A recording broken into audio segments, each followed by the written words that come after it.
Je pense que c'est une mort de trop. Donc, il faut d'abord. Enfin, C'est une mort de trop. tu es où? Non, tu es ou pas, tu es où, je ne sais pas comment, mais elle n'est plus là. En France, non pas en France, en Belgique, la semaine dernière, je crois, on a également eu un étudiant qui, on ne sait pas ce qui s'est passé, est aussi mort. Quelques semaines avant, en Allemagne, on avait également d'autres étudiants qui mouraient. Et ça dure, ça perdure. Qu'est-ce qui se passe? Serge, qu'est-ce qui se passe? Qu'est-ce qui se passe en Europe? Bon, là, c'est pour la communauté africaine, ce que nous voyons, ce que nous on connaît. Peut-être les communautés américaines ou bien d'autres communautés aussi, ça se produit, mais qu'est-ce qui se passe concrètement? Donc, c'est ce qu'on va essayer de comprendre aujourd'hui ensemble, donc, avec nos différents panélistes, la situation de la diaspora et surtout les étudiants. Qu'est-ce qui se passe avec les étudiants africains en Europe? Pourquoi au Canada? Pas forcément en Europe. Au Canada, il y a des morts. En Allemagne, il y a des morts. En Belgique, il y a des morts. En Italie même, il y a des morts. En France, il y a des morts. Mais qu'est-ce qui se passe? Donc, pour débattre je ne vais pas dire débattre même, pour échanger, pour essayer de cogiter par rapport à ce problème-ci qui mine la diaspora africaine en Occident, j'ai aujourd'hui sur le plateau un panel quand même fourni. Donc, j'ai en face de moi un nouveau, je pense que vous n'avez pas encore vu ce visage, mais que vous allez très bien revoir sûrement prochainement, bien sûr, si la disponibilité y est. Donc, je vais laisser le soin à notre invité de se présenter. Je commence par celui que j'ai en face de moi. Bonsoir, chers téléspectateurs, bonsoir à vous, chers panélistes. Je me présente, moi, je suis Innocent Guifo, opérateur social, médiateur linguistique et culturel et éducateur dans les centres d'accueil. Donc, ça, c'est très intéressant. Je pense que Et Ce volet-ci c'est un nous sera volet. très utile pour comprendre en fait ce phénomène-ci. Donc, je passe à ma gauche. Nous avons monsieur. Christophe, venant de la France, étudiant. Notre Panaméen. Ouais. D'accord. Et nous avons là notre Celui-là qu'on éternel- ne présente plus parce qu'il est toujours là et il essaie de donner son point de vue et c'est toujours un plaisir d'échanger avec les têtes les nouvelles panélistes qu'on va. En tout cas, c'est vrai que c'est un peu triste aujourd'hui, mais on va essayer de. Ouais, essayons de prendre un peu, de décortiquer un peu la situation. Parce que c'est bien beau, on a eu des morts, mais il faudrait qu'on puisse comprendre pour arrêter, pour essayer de freiner un peu ce phénomène à notre niveau. Parce que d'après ce que j'ai eu à comprendre, ce n'est pas toujours des éléments qu'on ne pouvait pas prévoir. D'après ce qu'on va débattre aujourd'hui, d'après les informations que j'ai eu à collecter pour préparer ce podcast-ci, ce sont des éléments que l'on peut prévoir. Et on va essayer de voir la situation ensemble. Déjà, je vais passer la parole pour qu'on puisse comprendre qu'est-ce qui s'est réellement passé pour le cas d'Alexandre. Qu'est-ce qui s'est passé? D'après ce qu'on connaît, d'après ce qu'on sait. alors, je peux dire que jusqu'ici, nous avons des informations qui ne sont pas vraiment concluantes. Je dis ça comme ça. Nous avons juste eu l'info d'une direct qui s'est passée sur les réseaux sociaux, je crois sur TikTok pour être plus précis, avec la maman d'Alexandra. Oui, oui, Et maman, durant oui. ce direct, elle expliquait les circonstances de la disparition de sa fille.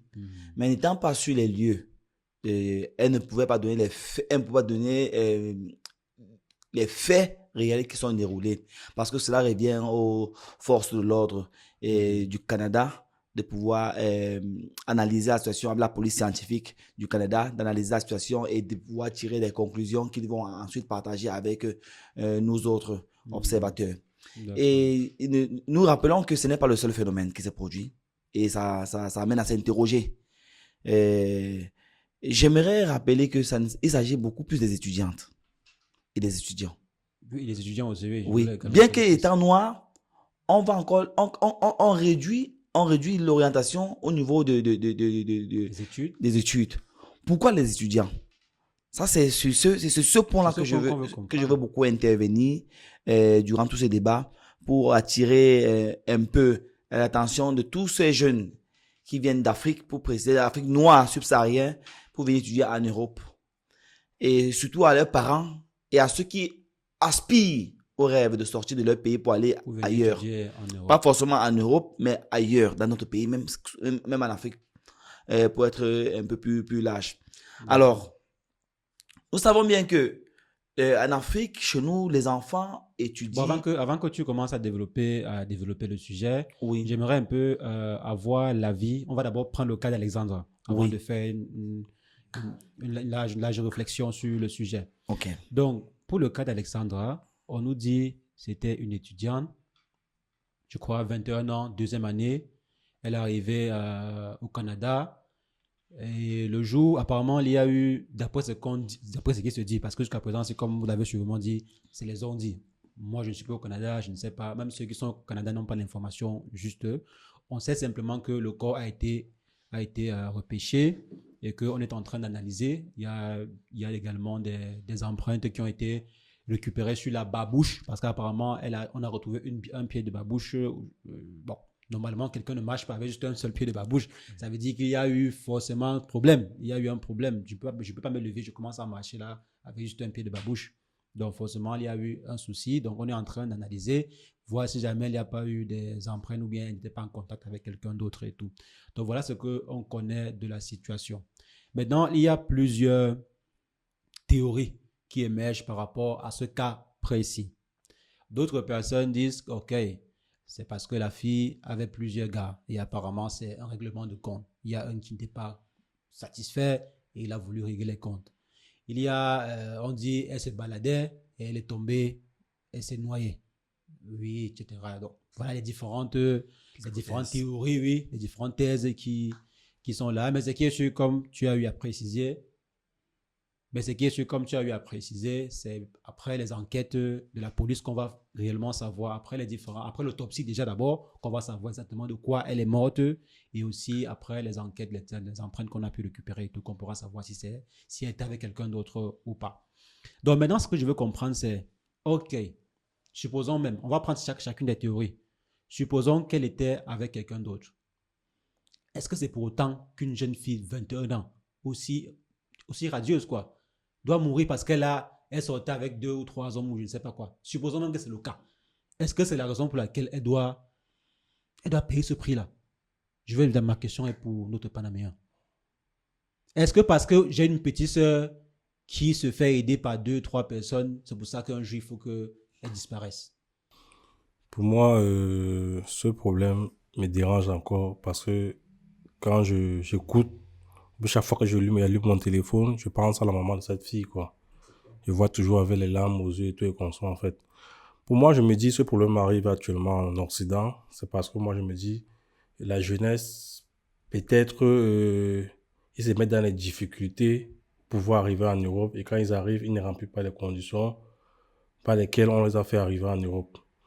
Ça arrive constamment, c'est ce qui arrive de partout. Des fois, des gens investissent pour faire venir une fille. Après, à l'aéroport, il change de direction et tout. Lui n'arrive pas à digérer. Il emploie tous les moyens qu'il faut pouvoir arriver à sa soif, quoi. Comme chez nous, on dit, en coutume, arriver à sa faim, quoi. Moi, je me dis, quand tu vois là, un peu, quand tu essaies de voir comment ça s'est déroulé son problème, comment le voisin et tout, un peu la scène, comment ça s'est passé, comment ça arrive dans les différents pays, bah après, tu te poses des questions, tu vois. Tu te dis, bah, c'est similaire, en fait. Oui, quand tu prends un peu, de gauche à droite, c'est presque pareil, en fait. Pour moi, j'ai encore le cœur sur la main, ce problème. Je vois encore la maman de ça et moi, pratiquement, j'ai encore les larmes aux yeux, en fait. Ouais, c'est quand même triste. C'est quand Ouais, même triste. ouais, Mais il faudrait qu'on puisse concrètement analyser la situation, comprendre réellement est-ce qu'une jeune femme, une jeune fille qui arrive au Canada ou bien en Occident doit commencer à avoir peur que je peux me faire, je vais dire quoi, je peux me faire, pour ne pas utiliser les termes qui pourraient faire qu'on sanctionne la vidéo, je peux me faire par n'importe qui à tout moment. Ou à tout moment, c'est pas normal. Est-ce que nos filles doivent avoir peur ou nos garçons doivent avoir peur? Donc, ma question maintenant revient à Serge. Donc, toi, selon toi, est-ce que même si la fille en question, d'après ce qu'on dit, était avec un gars et apparemment, était avec plusieurs gars et apparemment, oui, il y a eu un règlement de compte et tout, est-ce que ça justifie? Non, on n'a jamais justifié d'abord la mort. Personne ne mérite la mort. Personne. Donc, même le pire ennemi. Mais ce que je peux attirer l'attention, on ne dit pas que c'est le cas. On ne sait même pas si c'est ça. C'est juste une des théories qu'on a en train de dire. Chacun avance sa part des théories. Et nous, on essaie de prendre le pire. Bon, parce que ça serait vraiment... Et ce que je peux dire concernant ceci, c'est que le conseil qu'elle peut donner aux filles d'aujourd'hui, oui, on a l'habitude de dire, oui, on peut jongler 2, on peut jongler 3, mais il faut, moi je me dis, hein, dans les pays, peut-être une fille au Cameroun peut gérer, en Afrique, pardon, peut gérer peut-être 2, 3 gars comme elle veut. Et les conséquences ne sont pas toujours, même si ça arrive aussi là-bas. Mais il faut comprendre que quand on change de contexte, ce n'est pas vraiment évident. Parce que déjà, on sait comment ça se passe ici. Déjà, quand la difficulté, quelqu'un peut faire peut-être 10 ans, il n'a pas la possibilité d'avoir une relation stable. Après, il investit peut-être sur une fille, il se donne tout l'espoir. Après, oui. Ouais, après, oui, après, connaissant bien les conséquences, il n'est reçu pas à tolérer. Souvent, moi, je pense que c'est quelque chose qu'on sous-estime, mais si ça arrive beaucoup, et surtout les étudiants, comme tu as dit tout à l'heure, c'est parce que on est en train d'essayer, selon moi, d'appliquer ce qu'on voit souvent au Cameroun, mais en Europe, c'est-à-dire ce qu'on voit en Afrique, pardon, même en Europe, c'est-à-dire, entre guillemets, les longs yeux. Essayer de jongler, non? Et puis les conséquences, c'est ce qu'on on voit aujourd'hui. Parce que, si je peux, moi, j'ai essayé de regarder aussi l'histoire, et je dis, j'ai aussi vu seulement sur Internet, nous sommes pas à trois, on appelle l'endroit quoi? Trois-Rivières. Nous sommes dans un autre pays même. Et du coup, on ne connaît pas vraiment ce qui se passe. L'information arrive, ça passe beaucoup de pays avant d'arriver chez nous. Du coup, on peut aussi seulement dire ce qu'on a vu. Et il se pourrait qu'il y avait quelqu'un, effectivement, quelqu'un qui investit, qui avait mis beaucoup d'argent sur la fille, et que ce serait cette personne qui a envoyé le gars, le fameux Christophe, vivre dans la maison, que c'était son complice, c'est ce qu'on dit. Que c'est son complice qui est venu vivre dans la maison pour pouvoir donner des informations. Même la fille qui a disparu le week-end, parce qu'elle s'est créé un habit, la Libye là est trop solide. Peut être une coïncidence. Là, le week-end où Alessandra n'était pas là, où les 2 jours qu'on cherchait Alessandra, elle-même n'était pas là. Elle était allée chez ses parents, je parle de Luanda. C'est un peu trop parfait comme alibi. Parce que c'est très solide. Et du coup, selon ce qu'on dit, c'est ce Christophe qui a accompagné la fille au parc où elle partait se détendre un peu. Et que son complice, le gars qui a investi beaucoup, ça c'est ce qu'on dit. C'est pas moi qui le dis. Donc le gars qui a investi beaucoup, il était là-bas. Et puis quand elle est arrivée, le drame s'est passé. Parce qu'on dit la fille, on a vu la babouche. Comment elle s'est trouvée dans l'eau, la sangle de l'autre pied de babouche. Si elle est tombée dans l'eau, elle devait avoir ses 2 pieds. Ou bien la babouche devait être à côté de la rivière si elle est tombée accidentellement dans l'eau. Donc, il y a, comme j'ai dit, il y a beaucoup de théories. Mais ça fait mal, comme il a dit tout à l'heure, parce que généralement, entendre fille ou fils unique d'un Africain, ce n'est pas un truc qu'on voit tous les jours. Mais quelqu'un qui se sacrifie, qui fait tout pour sa fille, qui envoie sa fille au Cameroun, comme elle a dit, en Afrique du Sud, après au Canada, ça veut dire que c'est vraiment c'était son monde. Oui, et que tu dois même toi-même appeler pour essayer de faire les enquêtes depuis le Congo. C'est pas évident. C'est pas évident. Et il y a aussi un détail que je tiens à préciser, que j'ai toujours vu un débat qu'il y a eu entre un échange avec le peuple congolais, le peuple canadien et l'ambassadeur du Congo au Canada, où il disait que c'est le dimanche qu'il s'est rendu compte qu'il était aussi au courant de l'information. Et ce qui est très déplorable, on ne peut pas accepter ça, on ne peut pas croire à une information, que c'est après 4 jours. Le drame s'est passé mardi. Et c'est dimanche que l'ambassadeur du Congo au Canada est au courant. Moi, je vois ça un peu trop bizarre et je ne sais pas pourquoi ne pas se lever à temps. Déjà, devant ce genre de cas. Ouais, peut-être, on ne sait jamais, peut-être on pourrait faire quelque chose si on se levait un peu avant. Et si ce n'est pas l'autorité qui se lève, qui va faire quoi? La population peut faire ce qu'il veut, la personne peut marcher, peut faire tout ce qu'il veut, mais si l'autorité ne bouge pas pour dire, OK, voilà nos droits, voilà comment ça devrait se passer. Je n'ai pas compris pourquoi c'est le dimanche que En tout cas, il a essayé de dire ça, on a bien tiré sur lui. Moi-même, je tire sur lui aujourd'hui. D'accord. Donc, d'après cette première théorie, apparemment, c'est pas vrai. Comme il a eu à préciser, ce sont les différentes théories développées sur Internet. Elle serait en couple avec plusieurs personnes et apparemment, il y a un qui a décidé de faire ce qu'il veut faire, quoi. Les différentes théories. Mais on a également remarqué que c'est un phénomène grandissant ici en Europe. Par exemple, on en voit des enfants étudier. Arriver en Europe, la vie n'est pas toujours évidente. Après, je pense que tout le monde peut confirmer sur le plateau ici. La vie n'est pas évidente en Europe. Des fois, ils arrivent avec un truc étudiant. Ouais. Elle n'arrive pas à passer en classe supérieure. Oui. Du coup, elle essaie de trouver les moyens de bord, puisqu'il y a la famille au bled qui attend, qui lui met de la pression par rapport au sous. Elle se met en couple avec n'importe qui pour qu'on essaie de... d'alléger son loyer, Relation d'alléger forcée. ses trucs, et après, se mettre dans des conditions qu'après, même, elle n'arrive pas à tenir. Et après, l'homme par derrière qui investit, lui-même, il veut des résultats. Effectivement. Il veut des résultats comment? Ouais, si tu l'enfant de quelqu'un. peux pas lancer le noyau du noyau d'une mangue derrière chez toi, tu arroses tous les jours, tu attends pas que ça produit. Donc là, on va se dire les situations, certaines étudiantes, on va prendre un cas pour les Bah étudiants ouais, d'abord. ça arrive, en Belgique, c'est comme ça, en Belgique, c'est récurrent en fait. Dès qu'elle n'est pas en classe supérieure, il faut que les jours qui suivent, elle doit être enceinte pour qu'elle puisse trouver une solution, c'est comme ça. Elle peut maintenant se faire enceinte par quelqu'un qui est bien placé, mais qui n'est pas son goût. Il n'est pas son goût, parce qu'il y a la pression du bled, il y a la pression vient de gauche à droite, il y a l'État belge qui lui met la pression, il y a l'État français, soit si elle est en France, qui lui met la pression, la famille au bled, il demande des sous qu'ils ont prêtés dans la réunion pour pouvoir lui faire arriver en Europe, il y a la pension qu'on a prêté les sous dans les réunions qu'il faut rembourser, et elle doit trouver des solutions. Et la solution ici, C'est de se mettre en couple et, comme on dit souvent, avoir l'argent facile, c'est ça en fait. Il n'y a pas d'issue. Donc tu dis en Belgique, c'est... Bah ouais. Oui. Bah ouais. Parce que moi, j'ai un exemple, je vais te raconter un truc, une histoire d'un ami qui m'est arrivé il y a de cela 1 an, 2 ans. Un homme, il a connu sa femme au pays, ils fréquentaient ensemble. Il a logé la fille à Cité C, quoi, l'université Cité C. La fille, après, elle vivait même chez le mec. Le mec, après, il est monté en Allemagne, il est sorti ingénieur en Allemagne. Il a fait venir la fille avait la famille en Belgique. La fille vient du bled, elle vient en Belgique, elle continue ses études en Belgique. Du coup, entre le gars, ça ne donnait plus, quoi. Le gars était autoritaire, elle n'avait pas son mot à dire dans le foyer, tu vois, c'était plus trop ça. Après, il se boude, comme tu vois, tu peux bouder ta copine et tout, vous boudez et tout. Elle sort un soir, comme ça, s'amuser avec ses soeurs, ses cousines, elle raconte mon pote. Le film passe, quoi. Elle a son mot à dire dans la relation, elle fait ce qu'elle veut, il n'interdit rien. Ils sont tous jeunes, ils ont envie de se défouler, ils ont envie de connaître le monde et tout et tout. Tu vois? Maintenant, la fille, le mec de l'allemand, il sait, le fait c'est que c'est lui qui a fait venir la fille, la famille. Et tout. La fille dit même à mon pote que je suis prêt à abandonner tout, à abandonner ma famille pour venir vivre avec toi en France. Maintenant, la fille dit, le mec dit que, et ta famille dit que ma famille reste ma famille, c'est mon sang. Ils ne vont pas me rejeter. Même s'ils vont me bouder 5 ans, 6 ans, ils vont finir par revenir. Mais par contre, le mec, il peut partir, quoi. Et heureusement que mon pote était sage, il appelle sa famille, tout, c'est pour des questions.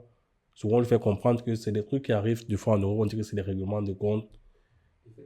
Tu te prends une balle dans la rue, comme ça, tu sais pas d'où ça vient, quand c'est des trucs comme ça. Que mieux tu laisses partir avec sa machin. Et il a dit à la fille, non, il ne veut pas de la relation. La fille est rentrée chez le mec pour lui dire, ils ont 5 enfants. Oui, pour le mec de l'Allemagne. Le mec de l'Allemagne est revenu vivre en Belgique, ils ont 5 enfants aujourd'hui. Imagine un peu. Si lui, il avait pris la fille, du coup, bon, viens dans ma gala, on gala ensemble, et demain, il marche dans la rue, tu comprends, il a une même balle comme pour la fille, Alexandre, tout ça. C'est les mêmes trucs, en fait. C'est les mêmes trucs, c'est les mêmes... Ça, c'est chaud, ça. Et c'est vrai, parce que si le gars en question, il a investi sur la fille pour faire monter la fille en Belgique, il a mis tout, et il se lève un matin, on lui dit que mon ami, ce n'est plus toi. C'est plus toi, tu mets le coquille au feu, maintenant qu'il faut déchirer le coquille, on dit que tu ne manges pas. Que tu l'as mangé le boulet, t'as même... Que t'as même... On dit que tu l'as mangé le boulet. Toi-même. Un moto dit qu'il m'a dit jusqu'à il dit, tu parles fort. C'est là maintenant souvent qu'on voit dans le massacre est arrivé. Massacre comment? Soit la personne en question va aller finir avec la fille, ou bien il va finir avec l'homme, ou bien il va finir avec les deux. Il peut, pas qu'il va. C'est pas ce qu'on encourage aussi, qu'il peut. Donc là, c'est l'une des on va dire quoi? Des causes. Des causes de ce qu'on voit actuellement ici pour les femmes. Bon, je ne sais pas si c'est pour les hommes aussi, parce qu'il y a les étudiants aussi. Étudiants qui partent. Maintenant, on va prendre le cas parce que le cas d'Alexandre, comme on avait dit, bon, ça va attendre le verdict des autorités, quoi. Maintenant, on va prendre le cas général. Selon toi, qu'est-ce qui peut faire en sorte que les jeunes, qu'est-ce qui fait en sorte que les jeunes Africains, surtout les hommes, hein, parce qu'on a dit les femmes surtout, mais il y a aussi les hommes, nombreux sont les hommes aussi, les étudiants qui arrivent et qui on les retrouve quelques temps dans les chambres d'études, qui sont morts. C'est quoi? Qu'est-ce qui peut conduire un étudiant 1 an ou 2 ans après être arrivé à l'étranger qui se donne la mort, ou bien qui ne sait pas si c'est un meurtre ou bien c'est quoi, mais généralement, on conclut qu'il s'est donné la mort. Qu'est-ce qui peut conduire à cela? Alors, j'aimerais rentrer un peu déjà là-bas au Cameroun, en Afrique, je veux dire, en général, dans tous les pays d'Afrique subsaharienne. Vous savez, les parents, quand ils se rendent compte que l'enfant est brillant et qu'il a un avenir promoteur, ils se disent qu'en envoyant l'enfant en Occident, l'enfant aura plus de chances de s'en sortir et de relever la famille. Mais ce qu'ils oublient, c'est quoi? C'est que quand l'enfant va dans un pays étranger, ça peut être toujours en Afrique, ça peut être en Occident, ça peut être en Asie, l'enfant est confronté à des réalités en une autre pareille. Et les parents ignorent souvent cela. Si les jeunes arrivent parfois, viennent à mourir, si les jeunes viennent à mourir à l'étranger, c'est beaucoup plus à cause des parents. Il faut le dire, oui. Je ne peux pas donner des statistiques, mais quand on analyse, on voit l'éducation que les parents donnent, ou même l'excès de liberté que les parents donnent aux enfants en Afrique. Ça oblige l'enfant à être comprimé sur lui-même. Je m'explique. Un enfant en Afrique qui a l'habitude d'aller à l'école le matin, c'est qu'on donne son petit déjeuner, il se réveille, il se prépare, il va, la voiture le prend de la maison, on le laisse à l'école, et de l'école, maison, école. Il ne sait pas ce que c'est que marcher pour aller à l'école. Il ne sait pas ce que c'est que être indépendant. Ça veut dire se lever, savoir qu'aujourd'hui, je vais à l'école seul. Quand on sonne, je rentre seul sans avoir besoin d'un chauffeur à côté de moi. Ah, c'est d'un. D'autre part, l'enfant ne sait pas vivre tout seul. À chaque petit pas, il faut que le parent intervienne. À chaque petit pas que l'enfant doit faire, il faut que le parent lui donne les directives à suivre. Il ne sait pas être autonome. Et vous imaginez, un enfant qui est déjà près de ses parents n'arrive pas à être autonome. On ne peut pas lui dire, prends le car, tu vas au village, rends la grand-mère et tu reviens après 2 semaines, tout seul. Il est incapable de le faire. Ou elle est incapable de le faire. C'est pas aller loin des parents des kilomètres que l'enfant pourra s'en sortir tout seul. On ne sait pas quelle réalité l'enfant subit à l'extérieur. J'aimerais conseiller les parents qui sont en Afrique et les jeunes qui m'écoutent en ce moment. Si vous avez l'intention ou bien l'ambition d'aller à l'extérieur ou d'envoyer votre enfant à l'extérieur, commencez par être autonome, d'abord étant là où vous dans vos différents pays respectifs. Ça veut dire que apprenez à apprendre, après le baccalauréat, l'enfant reçoit le baccalauréat à 14 ans, 15 ans. Il est super intelligent, oui. Mais il y a quelque chose qui lui manque. La capacité à pouvoir être autonome, s'auto-gérer. Dans ce cas, qu'est-ce que le parent doit faire? Il doit envoyer à une université et permettre à l'enfant de rester là-bas tout seul et de gérer une année. L'enfant peut échouer. L'échec fait partie de la réussite. L'échec fait partie de l'apprentissage. L'échec fait partie de la maturité de l'enfant. Ça veut dire que l'enfant, quand il va à l'université, il reste là-bas 1 an. Le parent l'observe. Si l'enfant va, il ne s'en sort pas, on peut le ramener à la maison et on essaie encore de voir si on peut corriger, le modeler un tout petit peu et le renvoyer. Jusqu'à ce qu'on se rende compte que l'enfant est capable de s'auto-gérer. Pour un enfant qui a l'habitude de gérer des fortes sommes d'argent, pas de gérer, de gaspiller des forces, on va dire ça comme ça. Quand il faut maintenant gérer, ça veut dire que l'enfant vit dans une maison où on dit, voilà, tu vas payer ta pension toi-même, tu vas gérer l'électricité, l'eau, le gaz et ton transport dans cette somme d'argent, ta nutrition dans telle somme d'argent. Si l'enfant est capable de gérer cela jusqu'à la fin d'année, alors on pourra dire que l'enfant est autonome. Parce qu'on connaît la réalité qui se passe dans les universités, dans nos écoles en Afrique. Parfois, l'enfant va, on vole son argent, il faut s'en sortir. Et ce qui peut arriver à un enfant ici, on envoie de l'argent et après, il se fait voler. Il fait comment pour s'en sortir? Le parent, c'est qu'il a envoyé de l'argent. Et quand le parent, c'est qu'il a envoyé de l'argent à l'enfant, et le parent lui fait comprendre que, où c'est là, j'ai plus d'argent à t'envoyer pour cette période-ci, ce sont toutes mes économies. L'enfant se retrouve, si c'est une fille, elle se retrouve sans rien, qu'est-ce qu'elle fait? Elle doit payer la maison. Elle doit payer sa nutrition. Et on connaît les réalités de l'Europe. Du coup, elle va se rapprocher devant le plus beau mec qu'elle va voir, beau ou laid, peu importe. Elle va se rapprocher pour chercher à pouvoir couvrir ce vide. Moi, je suis pas d'accord sur la ligne. J'en viens. Permets que je donc, tu chutes quand même malgré qu'il n'est pas d'accord. Oui. Parce qu'il va pouvoir se justifier. Chute alors, on va voir. Parce que nous, on va te combattre. Il n'y a pas de souci. Et quand il y a un vide à combler, elle va chercher à combler ce vide absolument. Parce que le bailleur ne va pas entendre que tu n'as pas l'argent pour payer, à moins qu'elle ait une bourse d'études. Et s'il a une bourse d'études, il faut qu'elle mange. Chez nous en Afrique, elle va fermer la pointe d'oreille. Si elle n'a pas mangé, elle ne peut pas étudier. Elle ne peut pas se concentrer. Il faut qu'elle puisse se déplacer. Si elle n'a pas les moyens pour pouvoir se déplacer, elle va rater des UE, des UV, sont devenus des UE aujourd'hui. Elle ne pourra pas valider toutes les unités et elle va payer la bourse. L'année qui va suivre, elle sera où? Elle sera exactement au rez-de-chaussée. Et ça sera encore notre calvaire. Pourtant, avec les C'est pas parce que tu parles fort que tu penses que tu as raison. C'est ça, effectivement. Tu parles bien, tu parles bien. Parle pour toi, après parle pour moi. Si c'est en Afrique, si c'est auprès des parents, alors le parent peut ramener l'enfant et regarder l'enfant. L'enfant peut s'approcher du parent et pour lui expliquer ce qui s'est passé.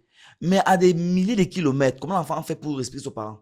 Donc, il faut que les parents en Afrique, avant de pouvoir penser à l'initiative avec l'enfant en Afrique, qu'ils se rassurent que l'enfant a la capacité, à l'autonomie d'être indépendant totalement avant d'envoyer en aventure ou l'envoyer comme ça dans les bras des loups.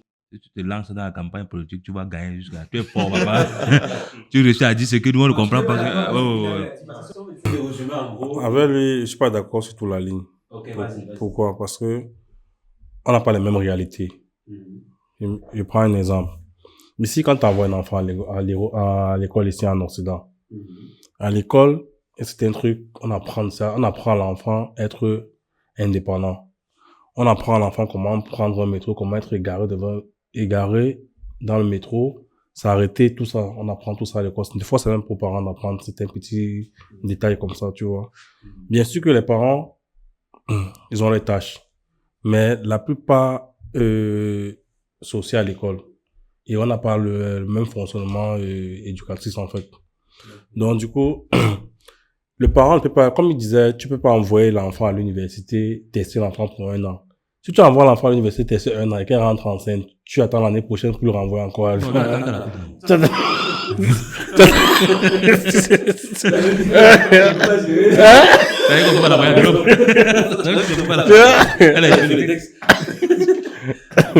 alors, Sinon, tu l'envoies.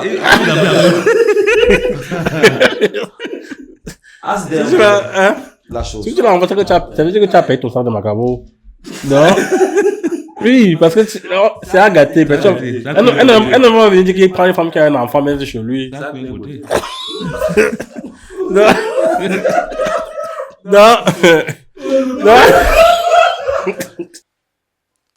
Le frère demandait ici si l'enfant était au pays en voulant tester ou alors oui, l'enfant tombe enceinte. Qu'est-ce qu'elle fera? La question n'est pas à poser par rapport à l'Afrique, mais plutôt par rapport à l'Europe ou en Occident, disons ça comme ça en général. Si l'enfant tombe en Europe enceinte pendant qu'on teste, non, en Afrique, oui. Si l'enfant tombe enceinte en Europe, que fera le parent? Si l'enfant tombe enceinte en Occident. Il n'a pas dit qu'on teste en Occident. Est-ce que c'est toi qui on teste l'enfant. Oui. On met l'enfant à l'épreuve. En fait, on met l'enfant à l'épreuve. Voilà. Et on juge sa capacité à pouvoir être autonome. Si l'enfant échoue à ce test-là de l'autonomie, en tombant enceinte, il est très facile pour les parents de prendre son enfant parce que l'enfant est plus proche d'eux. Oui. Il y a des gens qui peuvent s'occuper de l'enfant. Et le parent comprendra que l'échec de l'enfant sera moins pesant sur la famille que si l'enfant est à l'extérieur et tout seul. Est-ce que vous savez, c'est là qu'après l'Europe, avec son voyage. Le test c'était pour l'Europe, non? Le test c'était pour l'Europe, non? Non. Écoutez. Tous ces tests que nous faisons, toutes ces mises à l'épreuve que les parents font aux enfants en Afrique, c'est pas forcément pour le voyage en Europe. Non, la base de ce que tu as dit, c'était pour envoyer en Europe. C'est pour permettre à l'enfant. On veut comprendre pourquoi. J'ai dit au départ ici que les parents qui veulent envoyer les enfants, même à l'étranger, ça peut ne pas être en Europe, ça peut être un pays d'Afrique. À l'étranger. Non, même si tu es au Mali, tu es à l'étranger. Ce que je suis en train de dire, c'est pas forcément l'Europe, parce que tu consacres beaucoup fichiers sur l'Europe. Ça peut être en Amérique, ça peut être en Afrique toujours. Ce qui fait comprendre sur ce plateau est que quand on met l'enfant à l'épreuve et que l'enfant échoue, n'est-ce pas, en tombant enceinte pour le cas haïtien, il y a plus de chances de ramener l'enfant à la raison parce que c'est une frustration de tomber enceinte quand tu as des projets sur la main. Quand tu as des ambitions. Quelle frustration. D'abord, un, de perdre la possibilité de voyager. D'un, pour ce qui est du voyage. De deux, d'avoir assumé la chaîne d'un enfant qui va être un frein pour tes études. De trois, de perdre la vie. Ah, la frustration, c'est pour la fille qui a pris le plantain. C'est pour la fille et même pour les parents. Parce que les parents ont peur pour leur fille et la fille elle-même a peur pour sa condition. Ça, c'est d'un. De deux, si on prend le cas où l'enfant tombe enceinte en Europe, c'est plus frustrant. Elle peut te donner la mort. Parce qu'il n'y a pas les parents pour observer, pour voir la redresser et la ramener à la raison, lui faire comprendre que ce n'est pas une fatalité. Et elle peut tomber dans les bras des voyous. On a beaucoup plus de voyous en Occident qu'en Afrique. Les voyous de l'Afrique sont des bébés voyous. Il faut le dire. Ce sont des bébés voyous. Moi, je suis pas d'accord. Un enfant qui se drogue au pays, un enfant qui se drogue au pays, il est facile pour le parent ou la société de le ramener, parce qu'il y a beaucoup d'intelligents en Afrique, il faut le dire. Il est facile pour la société de ramener l'enfant à la raison qu'en Europe. Parce qu'en Europe, il est plus facile d'avoir accès à des drogues et tout ce qui va. En Europe, il y a cette facilité-là, mais il y a aussi un libertinage. La famille n'est pas là. La famille n'est pas là, il n'y a personne. Et même ceux qui sont même présents n'ont pas ton temps. Ils t'observent, ils se moquent. Il est conseillé pour les parents de... Il parlait bien au début. Mais tu n'es pas d'accord. Tu n'es pas quand même faux. Parce qu'il dit que avant d'envoyer l'enfant à l'étranger, il faut se rassurer que l'enfant a la capacité de pouvoir s'auto-gérer. Pour moi, Si jamais l'enfant face à des situations, que l'enfant puisse savoir ce qu'il faut faire. Par exemple, que l'enfant ait une bonne éducation. Si c'est le cas d'une fille, qu'il sache que non. Si par exemple demain, je n'ai plus d'argent, au lieu de partir voir un gars, ou bien deux ou trois gars, il faut que je charbonne. Il faut que je m'en vais trouver un travail, même un job à part-time, pour pouvoir avoir les 100 euros, 200 euros, 300 euros pour payer ma pension. Au lieu de passer vers la facilité, où tu vas avoir 10 000 euros en un jour, 2 jours. Non, mais déjà, je veux vous maintenant, si l'enfant n'est pas préparé à ça, l'enfant ne sait pas comment gérer. On n'a pas besoin de préparer, préparer l'enfant pour faire ça, parce que d'abord, l'Afrique même, depuis la naissance, prépare l'enfant. Donc, la façon dont toi-même tu arrives au monde, tu sais que là où tu vas combattre. Il a bien dit que l'enfant qui se lève chaque matin, c'est ça le détail. Là, il va arriver. Je ne sais pas pourquoi tu défends cela. Il ne va pas prendre le 5% de la population pour venir nous embrouiller sur le plateau. Parce que nous sommes tous Camerounais. Et on connaît combien d'enfants se lèvent le matin, on les porte avec la voiture, on leur donne le petit déjeuner, on les met les enfants à papa. C'est ça qu'il a pris comme exemple. Le reste de Camerounais, là, le 95% sont formés. Ils ont fait la formation. Là, les tests, là, on fait ça dans terre à terre, en grandissant même. Tu as déjà la formation. L'enfant rêve même de partir en Occident déjà. Donc maintenant, les enfants, comme il dit là, les 5%, comme il dit qu'ils sont habitués, qu'on les donne tout, la vie est facile, ils ne sont pas habitués à gérer l'argent. Nous, on va gérer l'argent qu'on avait vu ça où? Je t'explique une chose, un détail qu'on a oublié lorsqu'on a introduit le débat ici. Ces enfants qui meurent en Europe, si vous observez bien, tu appelles les 5%, n'est-ce pas? Si vous observez bien, ce sont des enfants qui ont les 5% qui meurent facilement. Il faut qu'on dise ça comme ça. Allons-y. Ils sont ceux qui sont en train de mourir justement. Et c'est pas comment tu as fait pour avoir les statistiques des 5%, mais s'il pas sur ton 5%, il va te faire comment parmi ces 5% qui sont en train de mourir de cette façon bête. Il m'explique. Cette fille qui est morte, Alexandra, par son âme, vous voyez qu'elle était fille unique. Le parent avait mis, cette dame-là, cette pauvre femme-là, avait mis tout son espoir sur l'enfant. Elle a investi son temps, son argent, son énergie sur cet enfant. Et vous voyez qu'elle avait tellement choisi cet enfant au point où l'enfant ne pouvait faire aucun effort d'elle-même. Non, vous ne pouvez pas confirmer parce que vous n'avez pas là. On ne peut pas confirmer, mais... Lui, il ne peut pas confirmer. Lui, il ne peut pas confirmer. J'ai écouté le direct de la maman où elle disait que je n'avais que Dieu pour ma fille. Je faisais tout pour elle et je l'accompagnais dans tout ce qu'elle faisait. c'est les paroles de chaque parent. C'est les parents, c'est pas une maman cultivée. À l'entendre parler, entendre pas ses propos, je pas ses propos, c'est une maman qui était vraiment présente parce qu'il y a ce qu'on dit et ce qu'on fait. Entre le dire et le faire, il y a souvent un fossé. Oui, mais il faut vous rendre compte que ces gens-là qui ont été tellement choyés, qui n'ont pas la capacité autonome, On doit les envoyer faire des tests. Pas seulement eux. Même ceux-là qui, je dis tout le monde qui reçu au moins au baccalauréat au pays et qui ont l'intention, l'ambition, ou même qui n'ont pas fréquenté, mais qui ont l'intention, ils doivent avoir la capacité d'être autonomes, de pouvoir s'auto-gérer. Dans tous les domaines. Même dans le domaine entrepreneurial. Je m'explique. Un enfant qui a fini les études au pays, il a eu son baccalauréat, il a eu sa licence, il a eu son master, il a eu son doctorat. Disons, pour ceux qui ont la chance d'avoir le doctorat au pays, c'est très difficile d'abord. Parce que le système du pays ne nous permet pas d'avoir le doctorat facilement.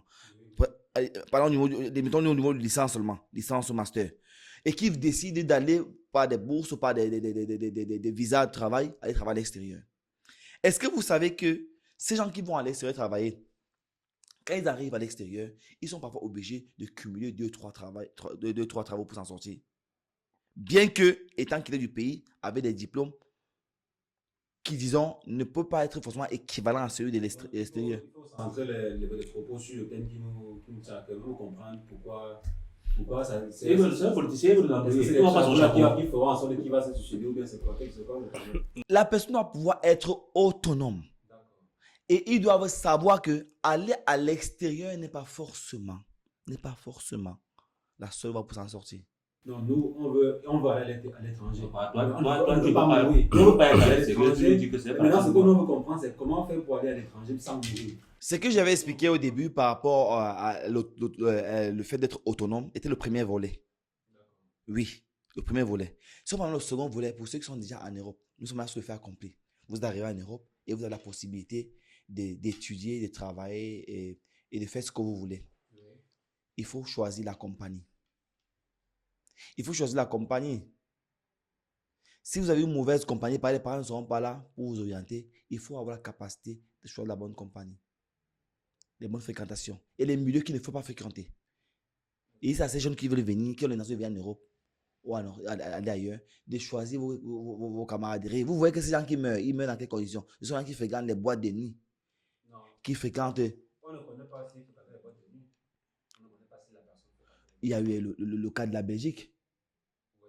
Le cas de la Belgique, la fille, où est-ce qu'elle a trouvé les garçons? Elle a dans le direct avec, vous appelez la dame, comment elle s'appelle? La dame ivoirienne là qui est sur les réseaux sociaux là. Amon Shit, c'est quoi? Elle, qu'est-ce que c'est? Durant le direct, il y a une dame qui a expliqué ce qu'elle a subi. Parce qu'elle a eu des mauvaises fréquentations. Et où est-ce qu'elle a connu ces gens? Dans les boîtes de nuit, les salles de fête. Et même les heures de sortie. Celle du Canada, apparemment, c'est dans l'après-midi. Ce n'était pas dans la nuit. On ne saurait le dire.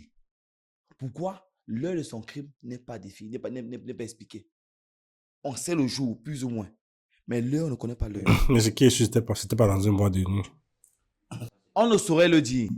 C'est dans un parc. On a vu le corps près d'une rivière. Mais on ne saurait dire où est-ce que... Le rendez-vous où elle est partie, on a vu qu'on a payé les tickets pour entrer dans un parc, papa. Ou le parc là, c'est la boîte de nuit. Et vous avez vu l'heure à laquelle elle a acheté le ticket? C'était vers 17. Bon, en tout cas, on ne connaît pas. On a vu l'heure à acheter le ticket, on ne sait pas quelle heure elle est morte. Donc, tu dis que c'est la mauvaise fréquentation là. Justement. Donc, elle est sortie du parc, elle allait en boîte de nuit. Je ne saurais le dire sur ce plateau. J'ai dit, il faut faire attention aux fréquentations. D'accord. En gros, tu demandes aux différents jeunes qui arrivent, parce qu'on prend le cas des jeunes. Oui. Tu demandes aux jeunes qui arrivent, déjà avant d'arriver, les parents doivent se rassurer que les enfants ont la capacité de pouvoir s'autogérer. Ça, c'est dans tous les sens. En tous les sens.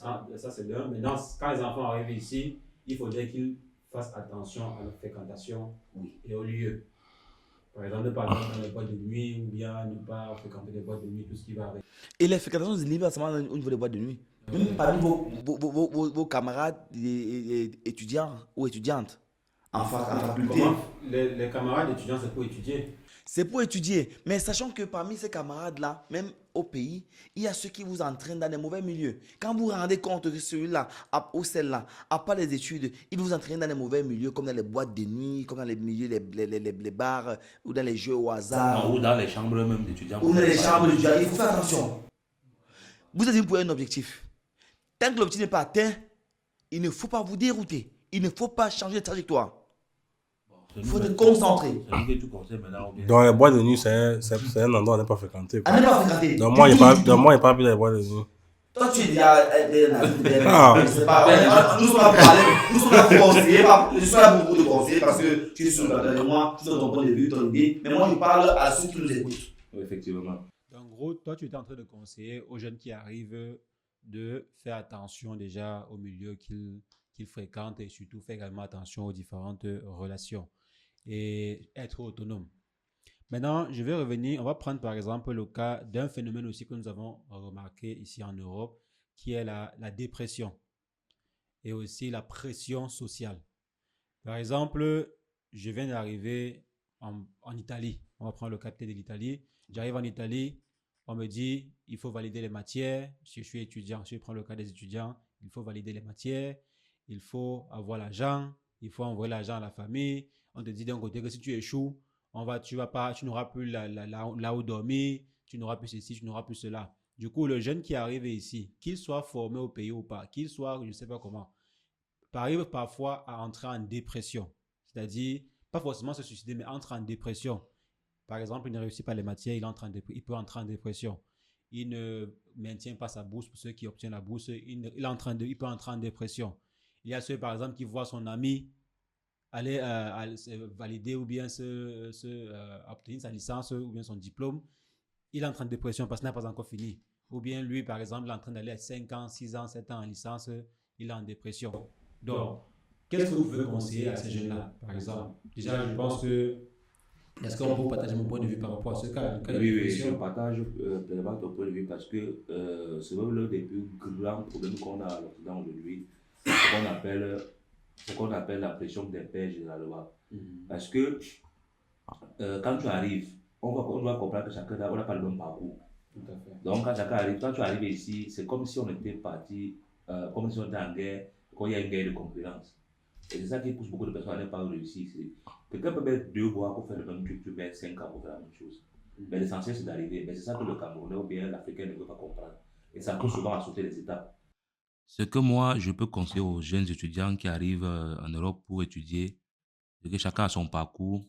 Peut-être tu peux arriver à quelqu'un, on fait de la même filière, la même classe, et peut-être vous n'avez pas les mêmes conditions de vie, ou bien vous n'avez pas la même matière grise. La personne met 2 ans et toi, tu as besoin de mettre 5 ans, tu dois mettre les 5 ans. Après, il faut dire que si tu passes peut-être 20 ans dans une même faculté, même filière, tu peux quand même changer. Mais c'est pas que peut-être tu es venu faire médecine et tu as besoin de 2 ans de plus. C'est pour cela que tu vas abandonner pour aller faire une filière un peu plus facile parce que ton ami travaille déjà et tu veux aussi vite travailler. Parce qu'après, tôt ou tard, tu vas regretter. Et on a aussi remarqué que parfois la pression vient même beaucoup plus de la famille en Afrique. Effectivement. C'est comment? Comment va l'école? Comment tu avances bien? Tu passes bien? Parfois l'enfant, il est obligé de dire que papa ça va bien, ça va. Alors que ça ne va pas. Alors ça ne va pas. Oui, je suis d'accord avec toi parce que généralement, il faut comprendre qu'en Afrique, on peut prendre quelqu'un qui aime la nage pour l'envoyer grimper. Genre, on ne met pas toujours quelqu'un faire ce qu'il aime. Du coup, il y a même quelqu'un qu'on peut l'envoyer faire médecine alors que c'est un grand cuisinier. Je connais des premiers. Quand il arrive, il essaye peut-être de suivre sa vocation, mais il ne peut pas parce qu'il y a déjà cette pression-là. Comme on a dit que je dois faire médecine, il faut absolument que je donne d'abord le diplôme de médecine à ma maman avant de faire ce que j'aime vraiment.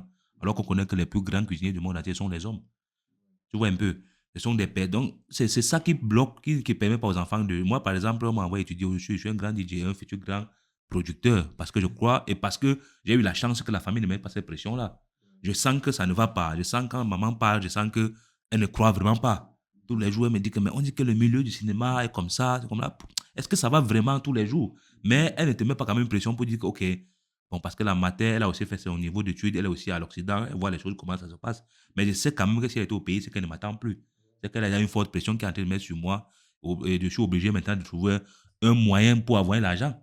Parce que si elle reçoit de l'argent, elle va se dire que l'école est en train de bien se passer. Même si peut-être que ce n'est pas l'école qui me donne de l'argent que je l'envoie. Et du coup, elle va quand même m'encourager et je peux faire ma passion. Et à côté, je crée un petit business avancement pour pouvoir gérer la famille en attendant. Parce que quand même, il faut aussi reconnaître que généralement, beaucoup de personnes qui arrivent en Europe arrivent avec des dettes. Et être à 18 ans, avoir des dettes dans la tête que tu dois rembourser. Sinon, on va vendre la maison où ta mère dort dedans. Ce n'est pas aussi évident. C'est d'abord la plus grosse pression qu'ils ont quand ils arrivent. Donc la plus grosse pression pour certaines familles, c'est que pour certaines personnes, c'est la famille en Afrique. Effectivement. Après, les conditions de l'Europe aussi. Par exemple, l'Europe, c'est la blague. Nous connaissons tous comment ça se passe. Déjà, le fait que tu arrives peut-être si tu es une jolie fille. Non, tu es une fille qu'au Cameroun, peut-être tu avais, ou en Afrique, tu avais un dragueur chaque 6 mois. Mais tu arrives en Europe, tu as 8 dragueurs chaque 2 heures. Ça fait déjà que c'est déjà une grosse pression que vous ne pouvez même pas imaginer. Elle se dit que peut-être ma vie. Donc, tu changes ta façon de voir les choses déjà. Et après, tu te rends compte que c'était le schéma. Donc, on va passer la parole à notre panéliste pour qu'ils nous disent également, est-ce que toi également, tu as senti cette pression de ta famille en Afrique, pour ton cas particulier. Et est-ce que tu connais des gens qui peuvent ressentir, bien qui ont eu à ressentir cette pression familiale africaine-là? Pour moi, je pense que, comme on dit chez nous, on approche l'enfant, on n'approche pas l'auteur. Tu vois. À un moment donné de la vie, je pense que chaque personne prend conscience. Hein.